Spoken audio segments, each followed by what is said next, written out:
제목을 따라해 보겠습니다. 죽은 자의 부활. 말씀에 은혜 받으시기를 축복합니다.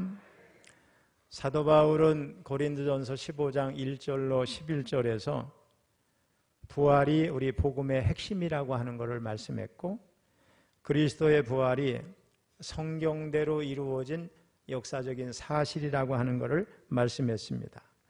그리고 오늘 본문은 죽은 자의 부활을 부인하는 것이 바로 그리스도의 부활을 부인하는 것이라고 말하면서 부활의 확실함을 증거하고 있습니다. 바울은 그리스도의 부활 사건이 고린도 교회 성도들에게 이미 전파됐는데 그것을 상기시키면서 부활을 부인하는 사람들을 책망합니다.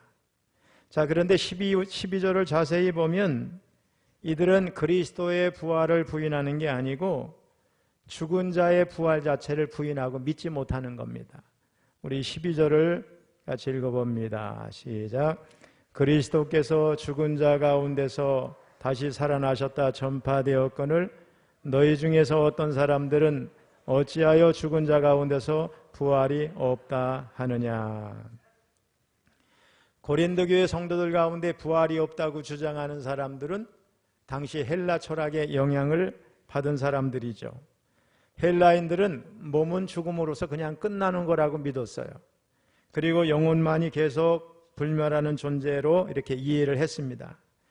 그들에게 죽음이라고 하는 것은 영혼의 감옥인 몸에서 영혼이 탈출하는 것이었기에 죽은 자의 몸이 부활한다? 이것은 받아들이기가 어려웠습니다. 말도 안 되는 얘기였습니다. 어쩌면 본절에서 말씀하는 여기 어떤 사람들은 21세기를 살아가는 의심 많은 우리들의 모습이 아닐까 생각해 봅니다. 예수님께서 우리 죄를 위해 죽으시고 사흘 만에 다시 살아나셨다 전파됨을 믿고 예수님을 믿고 우리 그리스도인이 됐지만 정작 몸의 부활을 믿지 못하고 과학적 사고에 세뇌돼서 끊임없이 의심하면서 교회 나와 앉아있는 사람들도 있습니다. 즉 예수님께서 부활하셨지만 예수님의 부활을 나의 부활로 연관짓는 믿음이 부족한 거죠. 그러나 이러한 신앙은 바른 신앙이 아닌 줄로 믿습니다. 그리스도의 부활은 나의 부활과 연계가 되어 있는 것을 믿는 신앙, 이것이 바른 신앙인 줄로 믿습니다. 우리 불신자들 가운데는 기독교에 대해서, 예수 그리스도에 대해서, 또 부활에 대해서 깊이 알려는 어떤 노력도 없이 자신의 그 알량한 얕은 지식으로 쉽게 판단하고 복음을 거절하고 지옥 갈 준비를 하는 사람들이 너무 많습니다. 그러나 분명한 것은 기독교의 모든 진리에 대해서 정말 진지한 자세로 알려고 노력하고 연구하고 찾아가다 보면 그 사람은 반드시 복음 앞에 무릎을 꿇을 수밖에 없다는 겁니다. 왜냐? 복음이라고 하는 것은 인간의 조작에 의한 산물이 아니라 역사적인 사실이고 진실이기 때문에 그렇습니다. 어느 날 두 명의 장교가 기차를 타고 여행을 하고 있었습니다. 한 사람은 인거솔이라고 하는 대령이었고 또 한 사람은 뉴 월레이스라고 하는 장군이었습니다. 두 사람이 주고받은 이야기는 예수님에 관한 아주 모독적인 이야기였습니다. 인거솔 대령이 말했습니다. 장군님, 그 예수라고 하는 친구 말입니다. 예수쟁이들은 그를 하나님의 아들이니 하나님이니 이렇게 허튼 소리를 하는데 이 예수라는 친구를 바람둥이로 만들어서 애정소설을 쓰면 어떨까요? 그러면 돈을 많이 벌 수 있겠어요. 장군이 말합니다. 야, 그거 참 좋겠는걸.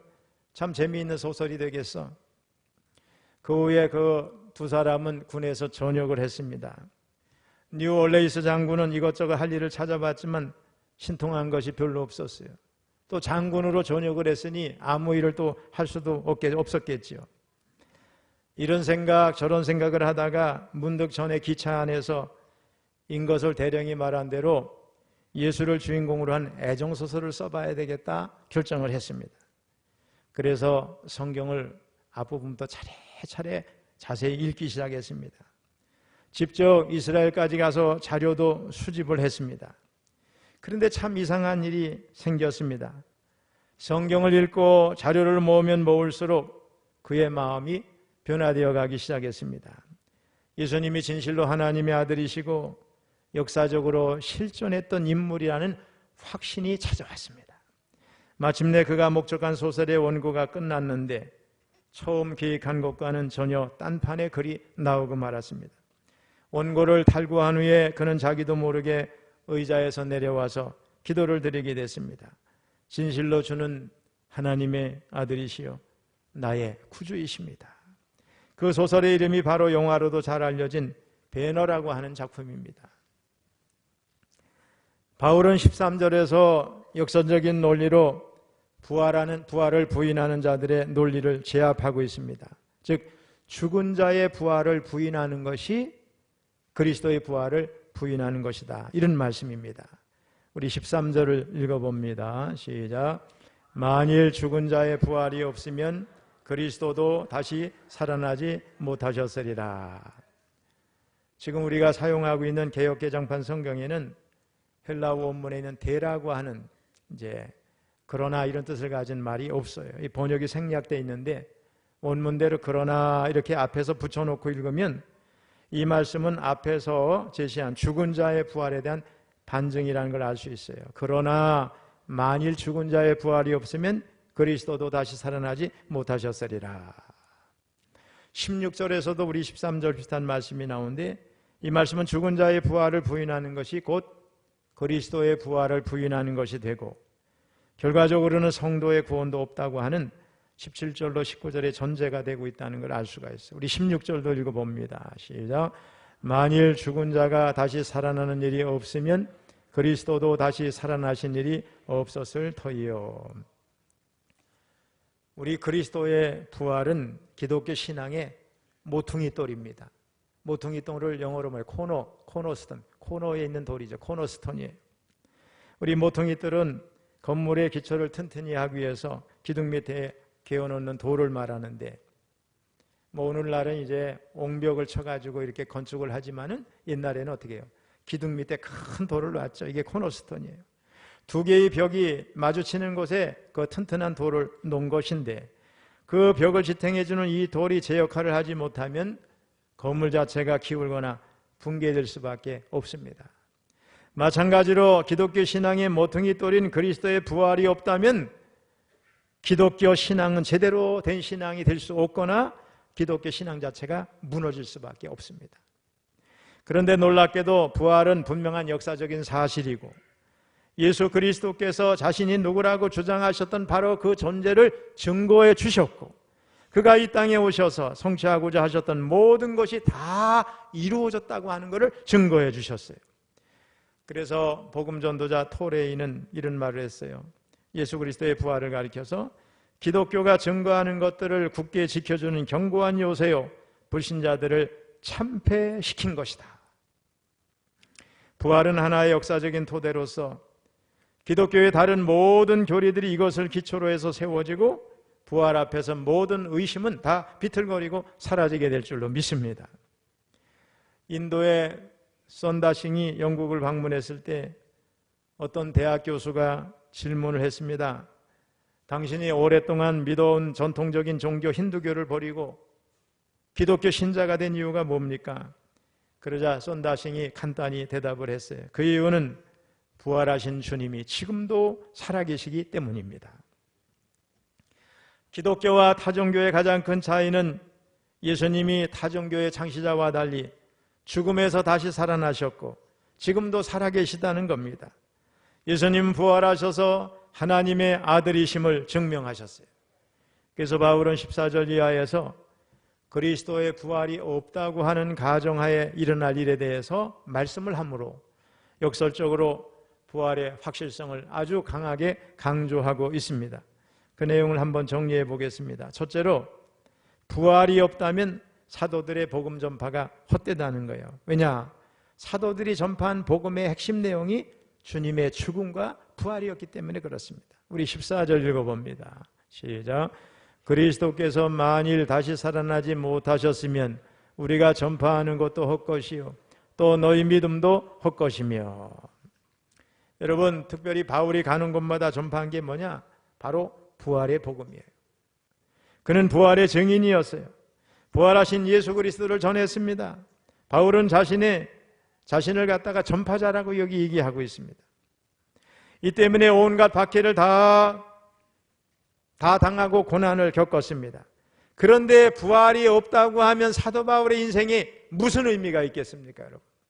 그리고 부활을 전파하는 우리 인생이 또 무슨 의미가 있겠어요? 다 헛것이 되고 말 겁니다. 물론 이것은 천부당 만부당한 가정에 불과해요. 사도들의 전파하는 것이 참인 것은 하나님의 이적과 기사가 동반된 것, 또 성령의 역사로 지난 2000년 동안 계속해서 증거됐습니다. 우리 히브리서 2장 4절을 한번 읽어봅니다. 시작. 하나님도 표적들과 기사들과 여러 가지 능력과 및 자기의 뜻을 따라 성령이 나누어 주신 것으로서 그들과 함께 증언하셨느니라. 두 번째, 부활이 없다면 기독교 신앙은 다 헛것이 됩니다. 고린도 교회 성도들의 믿음도 헛것이 되겠죠.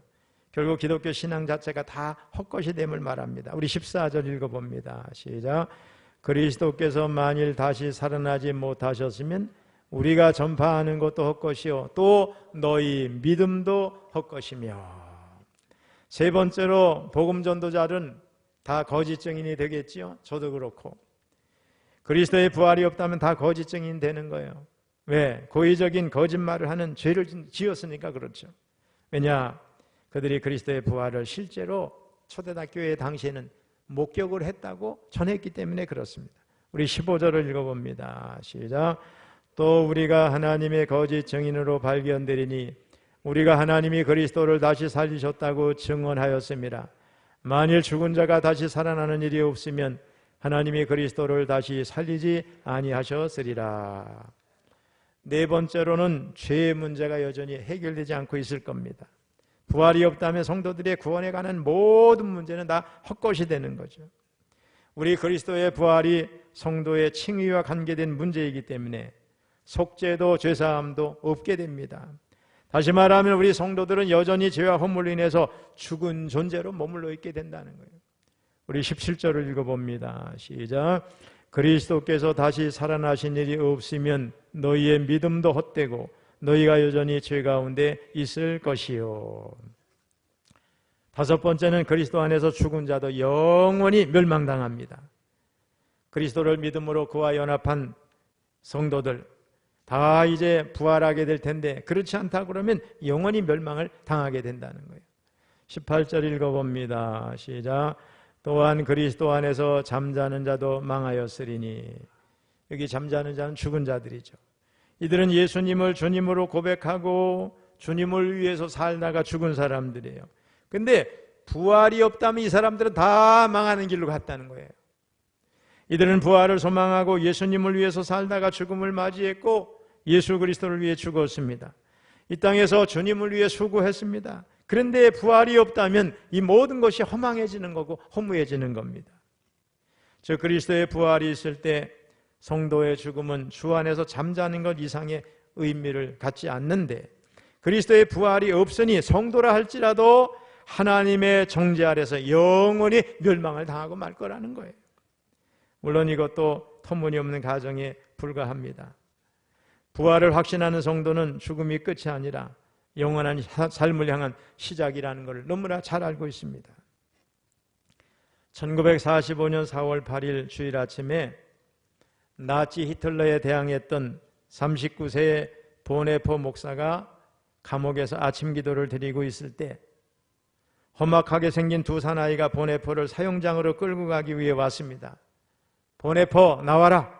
우리와 같이 가자. 감옥에는 한 군인이 함께 수감되어 있었는데 그 군인은 보네포가 사형장으로 끌려가는 것을 알고 비통한 목소리로 마지막 인사를 했습니다. 목사님, 이제 마지막이군요. 안녕히 가십시오. 그랬더니 보네포 목사는 오히려 미소를 지으면서 평안한 얼굴로 이렇게 말했습니다. 아닙니다. 마지막이 아니라 이제 시작입니다. 마지막으로 부활이 없다면 기독교인은 가장 불쌍한 자가 되고 말 거예요. 이 세상에서 가장 불쌍한 자가 되고 맙니다. 우리 19절 읽어봅니다. 시작. 만일 그리스도 안에서 우리가 바라는 것이 다만 이 세상의 삶뿐이면 모든 사람 가운데 우리가 더욱 불쌍한 자이리라. 기독교인들은 영생의 소망이 있기에 불신자들과 달리 이루 말할 수 없는 행복 가운데 살게 되고 인생을 값있게, 가치있게, 힘있게 살게 되는 줄로 믿습니다. 메뚜기가 하루살이에게 이렇게 말했어요. 야, 벌써 저녁이네. 우리 내일 다시 만나자. 하루살이가 물었어요. 내일? 내일이 뭔데? 메뚜기는 자세히 설명을 해줬어요. 잠시 후면 온 세상이 컴컴해지고 하늘에서 별이 반짝일 거야. 그렇게 어둠이 지나고 나면 다시 날이 밝아오는데 그게 바로 내일이야. 하지만 하루살이는 아무리 설명을 들어도 내일을 알 수가 없었어요. 하루살이에게는 오늘이 전부이기 때문에 그래요. 다음 날 하루살이는 더 이상 보이지 않았어요. 하루만 사니까. 메뚜기는 할 수 없이 옆에 있는 개구리와 놀기 시작했어요. 그렇게 한 계절이 지났습니다. 날이 추워지니까 개구리가 메뚜기에 말했어요. 메뚜기야, 우리 내년에 놀자. 내년이 뭔데? 메뚜기도 한철이라고 그러죠. 메뚜기 한철. 메뚜기는 도대체 내년이 뭔지를 알 수가 없어요. 그래서 개구리가 친절하게 설명을 해줬어요. 날이 점점 더 추워지면 온 세상은 하얀 눈으로 덮인다. 그러면 나는 따뜻한 땅속으로 들어가 잠을 자. 그러다 새싹이 돋는 봄이 오면 땅 위로 나오지. 그게 바로 내년이야. 하지만 메뚜기는 아무리 설명을 들어도 내년을 이해할 수 없어요. 왜? 한철만 살기 때문에. 부활을 믿지 않는 사람은 이렇게 하루살이처럼 메뚜기처럼 내일도 모르고 내년도 모르고 아니 영생의 소망이 없이 살아가는 자들입니다. 반면에 부활을 믿는 그리스도인들은 영생의 소망을 가지고 이 땅을 열심히 살아가게 될 줄로 믿습니다. 그런데 기독교인으로서의 이 소망이 이 생에 제한된 것에 불과하다면 기독교인의 삶 자체가 허무한 것이죠. 소망을 가질 수 없었던 비기독교인들보다 더 불쌍한 존재로 전락해 버릴 수밖에 없어요. 왜? 헛된 것에 인생을 다 낭비하고 헌신하고 희생하는 삶을 살았기 때문에 그래요. 만일에 부활이 없다면 여기서는 저는 얼마나 불쌍한 사람이 되겠어요. 헛된 것을 위해서 일평생을 사는 게 되지 않겠어요. 그러나 저는 부활을 조금도 의심하지 않습니다. 지난 2000년 동안 부활이 의심스러워서 연구하고 찾아가고 찾고 사람을 만나고 고고학적인 증거서부터 모든 학을 서적을 다 뒤진 사람은 하나같이 예수의 무릎 앞에 무릎을 꿇었어요. 부활이 확신하다는 것을 알았습니다. 지난 2000년 동안 수많은 성도들이 부활의 소망 가운데서 그리스도를 위해서 기쁨으로 순교의 피를 흘리면서 잠들었는 줄로 믿습니다.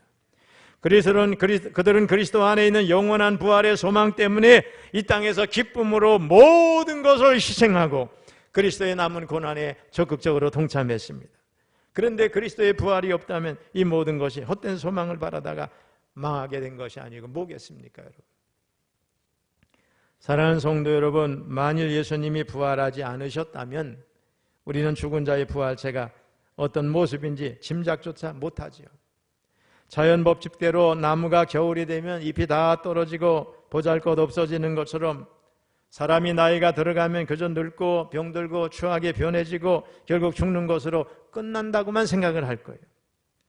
예수님의 부활을 모르는 사람은 누구나 다 죽음 뒤에 자신이 한 줌 흙으로 돌아가는 가련하고 슬픈 모습만 그려볼 따름이죠. 혹은 어떤 사람들은 종교 영향을 받아서 자신의 영혼만은 불멸할 것이라고 막연히 생각할 수도 있고, 아니면 윤회설에 따라서 자신이 이 다음에 소나 개나 같은 가축으로 다시 태어날 것이라고 믿는 미신적인 추측만 난무할 겁니다.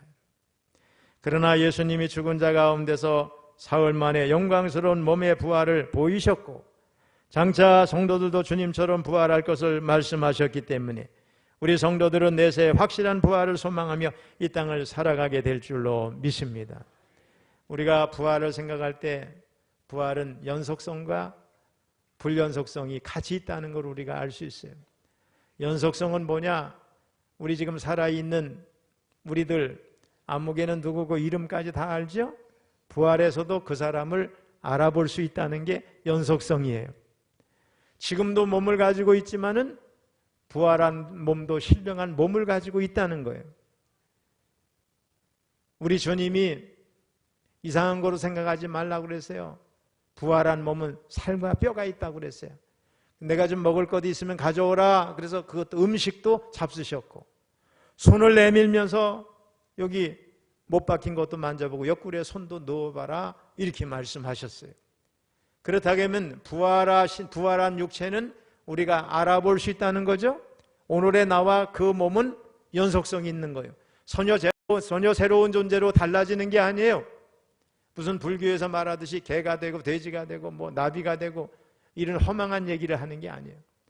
부활은 나의 연속이에요. 연속성이 있어요. 다만 불연속성이 있어요. 이 땅의 육은 어떻게 해요? 한계가 있어요. 늙고 병들고 그래서 쇠해집니다. 그러나 부활한 육체는 그런 게 아니고 하늘나라에서 영원히 살 수 있는 신령한 몸이에요. 그런 면에서는 불연속성이죠. 그러나 나는 나로 알아볼 수 있어요. 어머니는 어머니로, 아버지는 아버지로, 형제는 형제로 다 알아볼 수 있다는 거예요. 할렐루야. 이런 믿음을 가지시기를 주님의 이름으로 축원합니다. 서독의 전임수상 콘라드 아데나워는 이렇게 말했어요. 만일 예수 그리스도가 살아있다면 세상에 희망이 있습니다. 그렇지 않다면 나는 지평선상에 지극히 가느다란 한 줄기만큼의 희망의 빛도 볼 수 없습니다. 그리고 그는 말했어요. 나는 그리스도의 부활이 역사상 가장 잘 증명된 사건 중 하나라고 확신합니다. 그리스의 철학자 소크라테스가 누워서 죽어가고 있을 때 그의 친구들이 말했습니다. 우리가 다시 살 수 있을까? 그랬더니 소크라테스가 겨우 이렇게 말했어요. 그러기를 바라네. 이와는 대조적으로 대저술가이며 탐험가인 신앙의 사람 월터 렐리경은 그가 참수를 당하기 전날 밤에 자신의 성경책에 이렇게 써놨어요. 내 하나님께서 이 땅, 이 무덤, 이 티끌로부터 나를 일으키시리라. 여러분, 믿음을 가진 사람은 이렇게 다른 줄로 믿습니다. 우리가 그리스도를 구조로 믿는다면 우리는 자신의 부활을 놓고서 그러기를 바라네, 이렇게 말하지는 않을 겁니다. 예수님의 부활은 우리에게 확실한 소망을 줍니다. 옆 사람하고 다시 인사하겠어요. 예수님 부활하셨습니다. 우리도 부활합니다. 할렐루야. 예수님의 부활은 우리에게 확실한 소망을 줍니다. 부활은 삶에 대한 의미를 바꿔줍니다. 부활의 진리가 거짓이라면 인류 역사는 지난 2000년 동안 거짓에 의해서 발전되어 온 것입니다. 모든 문학, 예술, 음악 다 가짜가 되고 말 겁니다. 그러나 기독교 복음이 전파되는 곳마다 개인의 삶과 사회가 바뀌었고 민족과 국가의 역사가 총두리째 바뀐 줄로 믿습니다. 역사는 부활하신 그리스도가 가는 곳마다 생명이 심기고 번성케 된 것을 명백히 증언하고 있습니다. 인류 역사는 그리스도 이전과 이후 BC와 AD로 나뉘어지고 있습니다. 모든 기독교 2000년의 역사, 서구의 역사, 모든 인류의 역사가 예수님의 부활 아래 토대를 가지고 있다는 겁니다. 여러분, 부활은 성도들의 모든 수고를 보상해주는 참된 소망인 줄로 믿습니다. 부활의 소망이 없는 마음에는 전쟁과 두려움과 악독이 가득할 뿐이지만 부활과 영생을 믿는 사람은 이 땅에서 평안을 누리면서 내세를 설계하기 때문에 진정한 의미의 진정한 선을 행할 수 있는 줄로 믿습니다. 부활의 소망은 삶을 올바른 방향으로 인도합니다. 따라서 부활의 소망을 가진 사람은 세상에서 가장 행복한 존재인 줄로 믿습니다. 여러분 모두 예수 그리스도의 부활이 곧 나의 부활과 연계되어 있다는 것을 믿고 부활의 소망을 가지고 이 땅을 힘이 있게 의미 있게 살아갈 수 있게 되시기를 주님의 이름으로 축원합니다.